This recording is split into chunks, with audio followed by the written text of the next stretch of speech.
Hello friends, स्वागत है आपका हमारे YouTube channel GK with me में।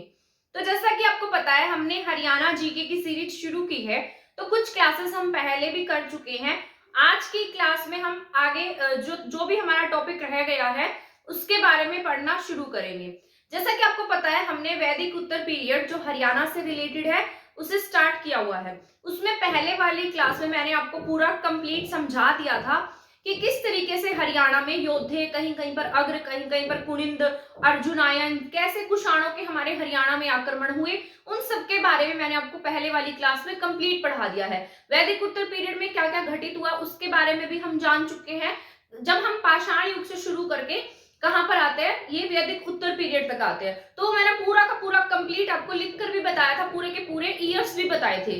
ठीक है, 25 लाख ईसा पूर्व से शुरू होकर 322-323 में मौर्य पीरियड था। ठीक है, मौर्यों में हमारे हरियाणा में अगर देखा जाए तो चंद्रगुप्त मौर्य और बिंदुसार का नाम इतना नहीं आता है जितना कि अशोक का आता है, क्योंकि अशोक ने यहाँ पर क्या बनवाई थी, लाट की मस्जिद बनवाई थी।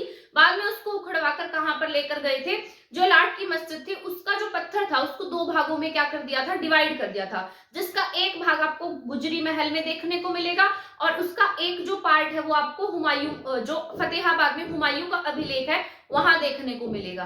तो ये सब बातें मैंने आपको बता दी थी। आज की क्लास में मैं आपको पढ़ाऊंगी पूरा का पूरा योद्धियों के बारे में। मैंने आप यहाँ पर पूरा कंप्लीट लिख दिया है। इससे नेक्स्ट वाली क्लास जो होगी उसमें मैं आपको अर्जुनायन, अग्र, कुनिंद, ये जितने भी ये 3-4 हमारे जो टॉपिक रह गए हैं वो नेक्स्ट क्लास में पूरा का पूरा कवर टॉपिक करा दूंगी। ठीक है, फिर आपका ये वैदिक उत्तर पीरियड भी पूरा कंप्लीट हो जाएगा। और जब हमारा ये जो हिस्ट्री का पार्ट फर्स्ट पोर्शन कंप्लीट होगा उसकी एक दिन पूरी रिवीजन क्लास बना दूंगी। इससे आपको क्या होगा, बेनिफिट होगा और आपको चीजें क्या रहेंगी, रिवाइज रहेंगी। तो स्टार्ट करते हैं आज की क्लास। मौर्यों के बाद हरियाणा में योद्धियों का आविर्भाव हुआ। मैंने आपको पहले वाली क्लास में बताया था कि हमारे यहाँ पर जो चंद्रगुप्त मौर्य है वो 323 से 324 ईसा पूर्व के आसपास हुआ। उसके बाद हमने 236 ईसा पूर्व के आसपास अशोक का टाइम पीरियड पढ़ा था। यहाँ तक कौन था, अशोक था। और बाद में मैंने आपको बताया था कि इसके बाद में 10 और अलग अलग उसके वंशज हुए थे, पर उसके बाद यहाँ पर शुंग वंश आ गया था, जो ब्राह्मण था पुष्यमित्र शुंग। ठीक है, शुंग के टाइम में वो हमारे इंडिया में बहुत ज्यादा एक्टिव नहीं रहा था। तो उसके बाद हमारे हरियाणा में छुटपुट छुटपुट राजा काम कर रहे थे, जिसमें से कौन थे, योद्धे थे। योद्धे हरियाणा की बात की जाए तो हरियाणा में सबसे बड़े कौन थे, योद्धे ही थे। ठीक है, मौर्यों के बाद हरियाणा में योद्धियों का क्या हुआ, आविर्भाव हुआ।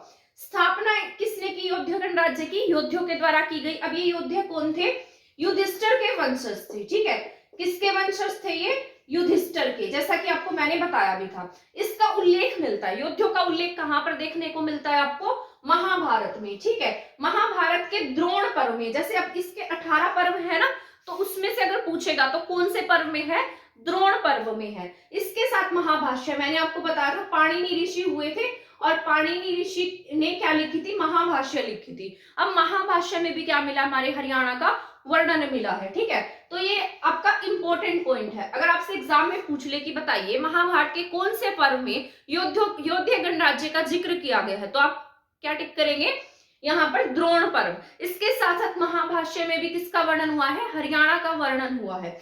इसके बाद इनकी जो राजधानी थी, मैंने कल की क्लास में आपको बताया था कि इन्होंने अपनी राजधानी भिवानी में स्थापित की थी, जिसे पहले किस नाम से जाना जाता था, प्रिकर्तनाग के नाम से जानते थे। लेकिन आज उसका नाम क्या है, नौरंगाबाद। और ये कहां पर है, आपके भिवानी में है। ठीक है, तो नौरंगाबाद भिवानी में और प्रिकर्तनाग से। ठीक है, यहां से क्या मिला है, ब्राह्मी लिपि में अंकित कुछ सिक्के मिले हैं। ठीक है, तो अगर आपसे पूछा जाए कि इनके सिक्कों पर कौन सी लिपि अंकित थी, तो आप क्या टिक करेंगे, ब्राह्मी लिपि अंकित थी। ठीक है, इसमें अंकित सिक्कों पर योध्ययाना बहुधान्यक अंकित है। तो यहाँ से जो सिक्के मिले हैं नौरंगाबाद भिवानी से, इन सिक्कों पर ब्राह्मी लिपि में क्या लिखा गया है, योध्ययाना बहुधान्यक। अब आपको बहुधान्यक से याद आ रहा होगा, जो महाभारत है, महाभारत में भी से हरियाणा को क्या कहा गया, बहुधान्यक कहा गया था। ठीक है, और ये मैंने आपको ट्रिक्स के साथ में भी याद कराए थे, तो अब आपको ये रिवाइज हो गया होगा। तो योध्याना बहुधान्यक क्या है, यहाँ पर अंकित है, किसके सिक्कों पर अंकित है, ये योद्धियों के सिक्कों पर। ठीक है, इसके बाद योद्धियों के सिक्के खोखराकोट से भी प्राप्त हुए हैं। अब मैंने आपको खोखराकोट के बारे में भी कल बताया था। खोखराकोट एक महत्वपूर्ण स्थान है, जो कहाँ का फेमस स्थान है, रोहतक का। खोखराकोट का वर्णन आपको बहुत जगह देखने को मिलेगा, क्योंकि यहाँ पर क्या होते थे, इनके सिक्के जो थे वो ढालने का काम होता था। यानी कि यहाँ पर जो सिक्कों के साँचे बनाए जाते थे, जिसमें सिक्के तैयार होते थे, वो सब कहाँ पर होता था? खोखरा कोट में। ठीक है, तो यहां से भी क्या मिलेंगे? इनके सिक्के मिलेंगे, क्योंकि वहीं पर बनते थे, तो सिंपल सी बात है कि वहां पर भी इनके सिक्के पाए गए होंगे। बाद में योद्धियों की लड़ाई कुषाणों के साथ हुई। मैंने आपको बताया था कि हमारे यहाँ पर सबसे पहले कौन आया था? कुजुल कडफिसिस, विम कडफिसिस, इसके बाद में जैसे कुषाण थे, कनिष्क था, तो इनकी लड़ाई हुई, इसके पिता से लड़ाई हुई थी इनकी। ठीक है, तो जब पहले इनसे लड़ाई हुई थी, जब कनिष्क के पिता से इसकी लड़ाई हुई योद्धियों की, तब योद्धे और कुनिंदों ने मिलकर आपस में मिलकर इनको हरा दिया था और यहाँ से भगा दिया था। और इन्होंने एक सिक्का चलाया था, जिसे क्या नाम दिया था? द्वि का नाम दिया था। मैंने आपको पहले वाली क्लास में बता दिया था। पर जब कनिष्क हमारे हरियाणा में आया, कनिष्क बहुत शक्तिशाली राजा था, तो यहाँ पर कोई भी नहीं टिक सका, सभी को उसने हराकर हरियाणा के ऊपर क्या कर लिया? अपना जो भी वर्चस्व है वो स्थापित कर लिया था, या अपना शासन स्थापित कर लिया। ठीक है, इससे क्या हुआ? कुषाणों के साथ हुई, कुषाणों की क्या हो गई? इसमें विजय हो गई। ये सेकंड वाले की बात हो रही है, कनिष्क की बात हो रही है, इनके पिता की बात नहीं है। जब पिता की बारी आई थी, तब तो ये इन्होंने उसको हरा दिया था। ठीक है, इसके बाद जूनागढ़ अभिलेख से भी, ये जूनागढ़ अभिलेख कहां पर? आपके गुजरात में है। ठीक है, इस पर 3 राजाओं का नाम मिलता है, जिसमें रुद्रदामन है, गुप्त है, मौर्य है। ठीक है, जूनागढ़ अभिलेख से भी योद्धियों का वर्णन का पता लगता है। तो इनके अभिलेखों में किसका वर्णन है? जूनागढ़ अभिलेख में किसका वर्णन किया गया है? योद्धियों का वर्णन किया गया है। वैसे 3 वंशों की जानकारी देता है जूनागढ़ अभिलेख। ठीक है, इसके बाद इनके कुछ सिक्कों पर ब्राह्मण देव अंकित है। इन्होंने जो सिक्के जारी किए थे, उन पर कहीं कहीं पर क्या अंकित है? ब्राह्मण देव अंकित है, और कहीं कहीं पर इनके सिक्कों पर कार्तिकेय देखने को मिले हैं। कार्तिकेय वही है जो भगवान शिव के बेटे हैं, गणेश जी के जो भाई हैं। ठीक है, तो कार्तिकेय का जो वाहन है मोर, तो कहीं कहीं इनके सिक्कों पर मोर भी देखने को मिला है। और यही मोर आगे चलकर गुप्त पीरियड में कुमार गुप्त के सिक्कों पर भी देखने को मिलेगा। तो 2 ऐसे मतलब शासक थे जिनके सिक्कों पर क्या देखने को मिला? मोर। उनमें से एक आपके कौन थे? योद्धे थे, और एक है कुमार गुप्त। ठीक है, इसके बाद इनके सिक्कों पर क्या है? कार्तिकेय। कार्तिकेय का वाहन क्या है? मोर है। तो कहीं कहीं पर इनके जो वाहन है ना, उनको दिखाया गया है, मोर को दिखाया गया है। 5वीं सदी ईसा पूर्व से योद्धे शब्द, ये क्या है? योद्धे शब्द का उल्लेख। अब आपसे पूछ ले कि जो योद्धे शब्द है, इसका उल्लेख सबसे पहले कहां पर मिला, मतलब कौन सी ईसा पूर्व में देखा गया? तो 5वीं ईसा पूर्व से ही किसका उल्लेख मिलता है? योद्धियों का उल्लेख मिलता है। योद्धियों का गणराज्य प्राचीन भारत का सबसे बड़ा गणराज्य है। ठीक है, जिस तरीके से आपके यहाँ पर छोटे मोटे राजा थे, जैसे अर्जुनायन थे, कुनिंद थे, कहीं कहीं पर अग्र थे, तो उन सब में से बड़े कौन थे? योद्धे। तो योद्धियों का गणराज्य क्या था? सबसे बड़ा था, तथा इनका मुख्य केंद्र हरियाणा था। तो ये सबसे ज्यादा कहां पर एक्टिव थे? हरियाणा में। तो अगर पूछेगा तो हरियाणा का सबसे बड़ा ये गणराज्य कौन सा था? आपके योद्धे था। तो आपको पॉइंट याद रख लेना है। इसके बाद तथा इनका मुख्य केंद्र हरियाणा था। इसके बाद ये मोस्ट इंपोर्टेंट पॉइंट है कैप्टन कोटले वाला। ठीक है, 1834 ईस्वी के आसपास कैप्टन कोटले का नामक व्यक्ति ने सबसे पहले यूपी में योद्धे गण के सिक्के मिले। अब ये कैप्टन कोटले हैं। सबसे अगर आपसे पूछ ले कि बताइए ऐसा कौन सा व्यक्ति था जिसे हरियाणा में सबसे पहले सिक्के प्राप्त हुए, और योद्धियों के सिक्के जो सबसे पहले प्राप्त होने का श्रेय किसे जाता है? तो आप क्या टिक करेंगे? कैप्टन कोटले। और कौन से ईयर में मिले हैं? 1834 ईस्वी में। तो 1834 ईस्वी में कैप्टन कोटले को हरियाणा से योद्धियों के सबसे पहले सिक्के प्राप्त हुए। तो ये आपका इंपॉर्टेंट पॉइंट बन जाता है। तो ये आपके एग्जाम के पॉइंट ऑफ व्यू से भी जरूरी हो सकता है। ठीक है, और ये कहां से मिले हैं? हरियाणा से नहीं, सॉरी, यूपी से मिले हैं। ठीक है, हरियाणा यूपी उस टाइम पर एक ही थे ना, हस्तिनापुर, इंद्रप्रस्थ, तो ये सभी यूपी का भी पार्ट था और हरियाणा का भी पार्ट था। कुरु प्रदेश, पुरु प्रदेश, पांचाल, गांधार, तो ये सभी आसपास क्या मिलती थी? इनकी बाउंड्रीज मिलती थी। तो ये यूपी से प्राप्त हुए हैं। किसे मिले हैं? कैप्टन कोटले को मिले हैं। और किसके सिक्के प्राप्त हुए हैं? योद्धियों के।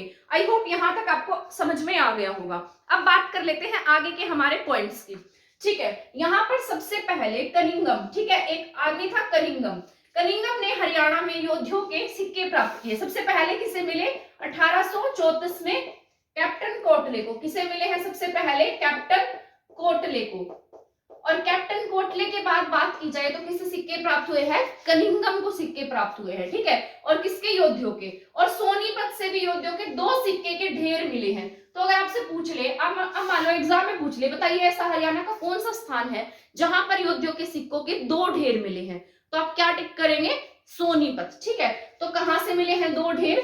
सोनीपत से मिले हैं। तो ये पॉइंट आपको क्या रखना है? याद रखना है। इसके बाद आगे बात कर लेते हैं 1938 से 39 के बीच में जैजवती, क्या नाम है इसका? जेजवती। जेजवती एरिया कहाँ का है? जींद का है। तो यहाँ से भी क्या मिले हैं? योद्धियों के सिक्के प्राप्त हुए। देख लो अब आपको कितनी जगह से योद्धियों के सिक्के प्राप्त हुए। सबसे पहले बात करें तो प्रिकर्तनाक, नौरंगाबाद भिवानी जो इनकी क्या है? राजधानी है, वहां से इनके सिक्के प्राप्त हुए। उसके बाद दूसरी बात करेंगे तो खोखराकोट रोहतक जो क्या था, जहां पर इनके सांचे मिलते थे, तो यहां से इनके सिक्के प्राप्त हुए हैं। तीसरी अगर बात करते हैं हम, तो तीसरी में कैप्टन कोटले को 1834 में यूपी के आसपास योद्धियों के सबसे पहले सिक्के प्राप्त हुए। अब इसके बाद दो ढेर इनको कहां से मिले हैं? दो ढेर इन्हें मिले हैं सोनीपत से। इसके बाद कनिंगम को भी योद्धियों के सिक्के प्राप्त हुए हैं, ठीक है। और इसके बाद 1938 से 39 में जयजवती जींद से भी किसके सिक्के मिले हैं? योद्धियों के सिक्के मिले हैं। तो आपके लिए बहुत इंपॉर्टेंट पॉइंट हो जाता है ये। इसके बाद में सिरसा, हिसार, रोहतक, सोनीपत, गुरुग्राम, करनाल, यहां से भी किसके सिक्के प्राप्त हुए हैं? योद्धियों के सिक्के प्राप्त हुए हैं, ठीक है। तो ये पॉइंट आपको याद रखना है। कहां कहां से मिले? सिरसा से, हिसार से, रोहतक से, सोनीपत से, गुरुग्राम से और करनाल से किसके सिक्के मिले हमें? योद्धियों के सिक्के प्राप्त हुए हैं। इसके बाद नौरंगाबाद। नौरंगाबाद आज का क्या है, मतलब जो पहले का क्या था? पहले इसका नाम क्या था? प्रिकर्तनाक, जो कहां पड़ता है? आपके भिवानी में है, ठीक है। यहां से क्या मिली है? टकसाल मिली है। टकसाल वो होती है जहां पर सिक्के ढालने का काम किया जाता है। तो यहां से नौरंगाबाद में क्या थी? इनकी टकसालें थी, ठीक है, जहां से बहुत सारे सिक्के और सांचे प्राप्त हुए हैं। तो यहाँ से क्या मिले? इनके सांचे मिले। टकसाल से क्या मिले हैं? सांचे मिले हैं और इनके सिक्के मिले हैं। कहां से? नौरंगाबाद से, ठीक है। इसके साथ साथ खोखराकोट से भी इनके सांचे मिले थे। योद्धियों का इतिहास, जिस पर क्या लिखा गया? योद्धियों का इतिहास लिखा गया, जो योद्धियों के इतिहास के बारे में जानकारी देता है कि यहाँ पर किसी समय में योद्धे एक्टिव थे। इसके बाद योद्धियाना बहुधान्यक। बहुधान्यक का मतलब किसमें मतलब किसमें कहा गया बहुधान्यक? किसको? महाभारत में, ठीक है। तो महाभारत में हरियाणा को बहुधान्यक कहा गया। योद्धियाना बहुधान्यक मुद्राएं मौर्य काल के पतन के समय की हैं। जो यहाँ पर जो मैंने आपको बताया था ना कि यहाँ से क्या मिली है? योद्धियाना बहुधान्यक, इनकी मोहरों के ऊपर क्या है? अंकित है। तो ये कौन सा टाइम पीरियड किया? मौर्यों के टाइम पीरियड किया, यानी कि यहाँ पर अशोक का शासन रहा होगा। उस समय यहाँ पर योद्धियों ने क्या छपवाए थे? अपने सिक्के छपवाए थे, ठीक है। तो ये सब कहां से मिले? कौन से पीरियड के हैं? मौर्य काल के पीरियड के हैं। योद्धियों का दूसरा प्रमुख स्थान रोहतक था। देखो मैंने अभी आपको बताया था ना, उनकी कैपिटल तो क्या थी? प्रिकर्तनाक, नौरंगाबाद, भिवानी थी, जहां पर वो एक्टिव रहते थे। लेकिन उनके जो सिक्के ढालने का काम था वो कहाँ होता था? खोखराकोट, रोहतक में होता था। तो इनका जो सेकंड प्रमुख स्थान है वो कौन सा हो जाएगा? रोहतक हो जाएगा, ठीक है। तो इनका जो मेन इंपॉर्टेंट स्थान था उसका नाम क्या था? रोहतक था। और पहला स्थान क्या था इनका? प्रिकर्तनाक था। यहाँ से कुषाणों के सिक्के भी प्राप्त हुए हैं। अब आप यहाँ से अनुमान लगा सकते हैं कि यहाँ से कुषाणों के सिक्के हमें क्यों मिले। अब आप यहाँ से अनुमान लगाइए कि जो कुषाण थे, यानी कि जो कनिष्क आया था, कनिष्क ने किसको हरा दिया था? योद्धियों को हरा दिया था, ठीक है। योद्धियों के साथ साथ अर्जुनायन, अग्र, जितने भी थे सबको हरा दिया था। तो अगर उसने उसको हराया है तो इसका मतलब उसका यहाँ पर शासन स्थापित हुआ होगा, और उसका शासन स्थापित हुआ है तो यहाँ पर उसने क्या चलाए होंगे? सिक्के भी चलाए होंगे। तो जैसे उसके सिक्के, तो तभी इसने यहाँ क्या चलाए? अपने सिक्के चलाए, और यहाँ से तभी उसके सिक्के हमें प्राप्त हुए हैं। तभी यहाँ पर मैंने लिखा है कि यहाँ से कुषाणों के क्या मिले? सिक्के भी मिले हैं, ठीक है। तो ये इंपॉर्टेंट पॉइंट है आपका। विम कडफिसिस के साथ, ठीक है, जैसे कुजुल कडफिसिस था, विम कडफिसिस था, कनिष्क था, ठीक है। तो ये इनका क्या था? पूर्वज था। क्या नाम है इसका? विम कडफिसिस। इसके समय योद्धियों ने कुषाणों को हरा दिया था। ये वही पॉइंट है जो मैंने आपको वहां ऊपर बताया था, ठीक है। किसको हरा दिया था? कुषाणों को हरा दिया था। तो तभी दोनों ने मिलकर हराया था। किसने? योद्धियों ने और कुनिंदों ने, और द्वि नाम का सिक्का चलाया था, और विम कडफिसिस को हरा दिया था। बाद में कनिष्क ने इन्हें क्या किया? कनिष्क ने योद्धियों को हराया। इसके बाद वासुदेव के समय मुक्त। वासुदेव अब आगे जाकर कनिष्क के बाद में जो कुषाणों का शासन था वो बहुत कमजोर पड़ने लगा, और इनके कमजोरी के बाद वासुदेव नाम का एक शासक आया था, जिसके समय में हरियाणा जो था ना वो बहुत ज्यादा एक्टिव हो गया था, क्योंकि वासुदेव बहुत ज्यादा मतलब ताकतवर राजाओं में से नहीं था, ताकतवर शासक नहीं था। तो इसके समय में हरियाणा पूर्ण रूप से इनसे क्या हो गया? मुक्त हो गया। योद्धे इनसे पूरी तरह से क्या हो गए थे? मुक्त हो गए थे, ठीक है। तो ये पॉइंट थे जितने भी मैंने आपको बताए हैं योद्धियों से रिलेटेड, ठीक है। सबसे पहले तो आपको याद रखना होगा कि योद्धे कहां पर एक्टिव थे, उनकी राजधानी क्या थी, उन्होंने कितने सिक्के चलाए, उनके सिक्के कहां से प्राप्त हुए, उनके सिक्कों पर कौन सा सिंबल था, ठीक है, उनकी किसके साथ में लड़ाइयां हुई। तो ये सभी पॉइंट्स को आप एक बार रिकॉल कीजिए, इससे आपकी क्या होगी? रिवीजन हो जाएगी। मैं एक बार याद करा देती हूँ साथ साथ आपको, उससे आपको भी याद हो जाएगा और ये इंपॉर्टेंट भी होगा, ठीक है। तो योद्धे सबसे पहले कहां पर एक्टिव थे? इनका जो प्रमुख एरिया था वो प्रिकर्तनाक, नौरंगाबाद, भिवानी था। इनकी राजधानी क्या थी? राजधानी इनकी प्रिकटनाग थी, ठीक है, जिसे आज हम औरंगाबाद के नाम से जानते हैं। इनके जो सिक्के ढालने के साँचे हैं वो कहाँ से मिले हैं? रोहतक खोखरा खोड़ से मिले हैं। इनके सिक्कों पर अंकित क्या था? इनके सिक्कों पर क्या अंकित था? मोर अंकित था, जो कार्तिकेय का वाहन है। आगे चलकर कुमारगुप्त ने भी इसे अपने सिक्कों पर क्या कराया है? अंकित करवाया है। सबसे पहले जो इनके सिक्के हैं वो किसे मिले? कैप्टन कोटले को मिले हैं 1834 में, ठीक है। इसके बाद फिर जो कनिंघम हुआ उसे भी योद्धियों के सिक्के प्राप्त हुए, और ये जो सबसे पहले सिक्के मिले थे कहां से प्राप्त हुए हैं? यूपी से मिले हैं, ठीक है। इसके बाद कनिंघम को इनके सिक्के मिले और योद्धियों के क्या मिले हैं? सिक्के मिले हैं। सोनीपत से भी 2 सिक्कों के क्या मिले? ढेर मिले हैं। इसके बाद जयजवती जींद से भी इनके सिक्के प्राप्त हुए हैं। इसके बाद कुछ आपके जिले हैं जहां से इनके सिक्के प्राप्त हुए, जैसे क्या था? करनाल था, गुरुग्राम था, सोनीपत था, इसके साथ साथ रोहतक, हिसार और सिरसा था, ठीक है। यहाँ से क्या मिले? इनके सिक्के मिले। इसके बाद क्या मिली है? इनकी टकसाल मिली औरंगाबाद से, ठीक है, और वहां पर ही क्या मिले हैं? इनके सांचे मिले हैं। इसके बाद हमने पढ़ा था योधियाना बहुध्यानक, इनके सिक्कों के ऊपर क्या अंकित था? योधियाना बहुध्यानक, ठीक है। ये जो सिक्के प्राप्त हुए कौन से टाइम पीरियड के थे? मौर्यों के टाइम पीरियड के थे, ठीक है। इसके बाद जो कनिष्क था, कनिष्कों ने इसे हरा दिया था, और जो भी कनिष्क के पूर्वज रहे, जैसे भीम कडफिसेस था, वो इनसे हार गया था योद्धियों से, ठीक है, और इन्होंने लास्ट में वासुदेव को पूर्ण रूप से हराकर यहाँ से भगा दिया। तो आज की क्लास आपकी यहाँ पर कंप्लीट हो जाती है। आई होप आपको ये जितने भी पॉइंट्स मैंने बताए हैं वो सभी अच्छे से समझ में आ गए होंगे। नेक्स्ट क्लास में मैं आपको पूरा कंप्लीट पढ़ा दूंगी, जिसमें मैं आपको अगरगढ़ राज्य के बारे में, कुनिंदों के बारे में और अर्जुनायन के बारे में पढ़ाऊंगी, ठीक है। तो आई होप ये समझ में आया होगा आपको। अगर ये आपको लगता है क्लास किसी के लिए हेल्पफुल है तो इसको शेयर कर दीजिएगा, और मेरे चैनल को सब्सक्राइब नहीं किया है तो चैनल को सब्सक्राइब कर दीजिएगा। आज की क्लास में इतना ही, मिलते हैं नेक्स्ट क्लास में हमारे नेक्स्ट टॉपिक के साथ। थैंक यू, धन्यवाद।